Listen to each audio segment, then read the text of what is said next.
ఒక ధనిక వ్యాపారికి ఒక్కగానొక్క కొడుకుండేవాడు. అతను చదువులో పెద్దగా రాణించకపోయినా బుద్ధి మాత్రం చాలా చురుగ్గా పనిచేసేది. అయితే అతనిలో ఒక చిన్న లిమిటింగ్ బిలీఫ్ కూడా ఉంది. నేను దేనికి పనికిరానేమో, నాకు విలువ లేదేమో అనుకునేటువంటి ఆలోచనే చాలా ఎక్కువగా ఉండేది. అదంతా గమనించినటువంటి ధనిక వ్యాపారి తన కొడుక్కి తన విలువ గురించి ఎలా అయినా సరే తెలియచేయాలి అనుకునేటువంటి ఆలోచన సృష్టించుకున్నాడు. వెంటనే తన తాతగారి దగ్గర నుంచి వచ్చినటువంటి వారసత్వపు బంగారు గడియారాన్ని బయటికి తీసి తన కొడుక్కిచ్చి దీన్ని బజార్లో తీసుకుని వెళ్ళు, అమ్మిరా, ఎంత ఇస్తారో చూద్దాం అని చెప్పేసి బజారుకు పంపిస్తాడు.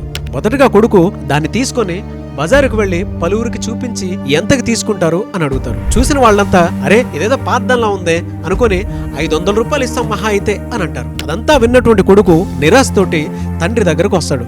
నాన్నగారు ఇదిగో ఈ విధంగా జరిగింది అని పూసగుచ్చినట్లు చెప్తాడు. అయితే తండ్రి వెంటనే సరే దీనిని ఒక గడియారపు దుకాణం దగ్గరికి తీసుకుని వెళ్ళు అని చెప్తాడు. అక్కడి నుంచి మళ్లీ దాన్ని గడియారపు దుకాణం దగ్గరికి తీసుకుని వెళ్తే దాన్ని చూసినటువంటి ఆ గడియారపు దుకాణం యజమాని ఇదేదో 5,000 రూపాయల దాకా ఇవ్వచ్చు, మీకు ఓకేనా అని అడుగుతాడు. వెంటనే షాకు గురై అక్కడి నుంచి తన తండ్రి దగ్గరికి వెళ్లి 5,000 రూపాయలకు అడిగారు నాన్నగారు అని చెప్తాడు. అయితే అదంతా విన్న తర్వాత ఆ ధనిక వ్యాపారి అని గట్టిగా నవ్వుకుంటూ ఒక్క మాట సరే దీన్ని జ్యువెలరీ షాప్ దగ్గరికి తీసుకుని వెళ్ళు అని అంటాడు. వెంటనే కొడుకు దాన్ని జ్యువెలరీ షాప్ దగ్గరికి తీసుకుని వెళ్తాడు. అక్కడ ఆ జ్యువెలరీ యజమాని అదంతా చూసి అరే ఇదేదో యాంటిక్ పీస్ లా ఉంది, చాలా ఓల్డ్ గోడ గడియారం, పైగా బంగారుది, 50,000 రూపాయల వరకు వస్తుంది, మీకు ఓకేనా అని అడుగుతారు. వెంటనే షాకు గురై అక్కడి నుంచి ఆ ధనిక వ్యాపారి కొడుకు తన తండ్రి దగ్గరికి వెళ్లి జరిగిందంతా పూసగుచ్చినట్లు చెప్పి నాన్నగారు ఇది 50,000 రూపాయల దాకా ఉంటుందంట అని చెప్తాడు. వెంటనే తండ్రి కొడుకుని దగ్గరే తీసుకుని హత్తుకొని ఈ విధంగా చెప్తాడు, చూడు బాబు,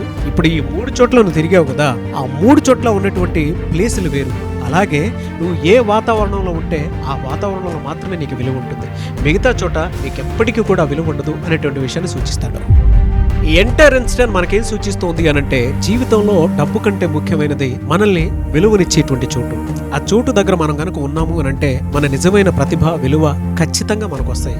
ఇప్పుడు చెప్పండి, మీరు విలువైన చోటు దగ్గర ఉన్నారా, విలువైన మనుషుల దగ్గర ఉన్నారా? కింద కామెంట్ బాక్స్ లో పోస్ట్ చేయండి. సో మీ విలువైన జీవితాన్ని, మీ విలువైన చోటుని సృష్టించుకోవాలి అనుకునేటువంటి వాళ్ళు ఫుడ్ మనీ సైకాలజీ పేరు మీద 5 days నేను కుబేరా బ్యాచ్ 2 ఆన్లైన్ లో సెప్టెంబర్ 1st వీక్ లో కండక్ట్ చేయబోతున్నాను. ఎవరైనా సరే ఎన్రోల్ చేసుకోవాలి అనుకునేటువంటి వాళ్ళు స్క్రీన్ మీద మీ కాంటాక్ట్ నెంబర్ కనిపిస్తుంది, దానికి మీరు కాల్ ఆర్ మెసేజ్ వాట్సాప్ చేసి సెప్టెంబర్ 1st లోపు ఎవరైనా సరే ఎన్రోల్ చేసుకోండి. అండ్ కౌన్సిలింగ్ కావాలి అనుకున్నా కూడా మీరు సంప్రదించవచ్చు.